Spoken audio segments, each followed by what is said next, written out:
बिस्मिल्लाहिर्रहमानिर्रहीम, अस्सलाम वालेकुम। मेरा नाम डॉक्टर अहमद एजाज़ है और मैं सिविल योमी क्लिनिक से बड़वाद से आपसे मुखातब हूँ। आज हम बात करेंगे अमोनियम फास्फेट के बारे में।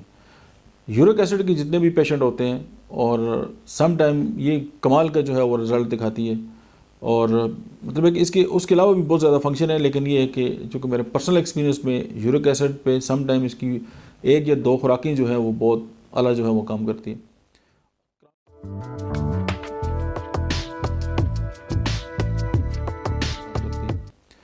क्रॉनिक जो है वो गाउटी पेशेंट वो इसके अंडर आते हैं। उसके बाद यूरिक एसिड डेथेसिस यानी यूरिक एसिड ज़्यादा उन लोगों को होता है।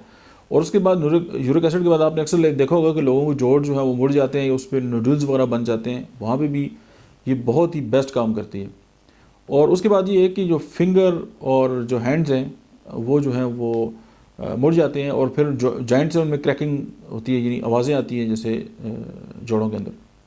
उसके बाद पेशाब के अंदर जो है वो रोज़ लाइक सेडामेंट्स जो हैं वो खारिज होते हैं, जिस तरह मतलब है कि फूल की पत्ती होती है उस तरह सेडामेंट्स जो हैं वो निकलते हैं। उसके बाद फेशियल पैरालिसिस यानी कि ये लकवा की बहुत अच्छी दवाई है। और कंधों में जो है उसमें दर्द होता है, टाइटनेस अराउंड चेस्ट यानी फील होता है कि उसकी जो छाती है उसके इर्द गिर्द जो है वो किसी ने बैंड बांधा हुआ है, ये बात कैक्टस में भी है। उसके बाद जो है coldness from least draft of air और deep rough cough with greenish expectoration यानी कि डीप रफ कफ होती है और उसके साथ जो इसका रेशे जो आता है वो ग्रीन कलर का होता है।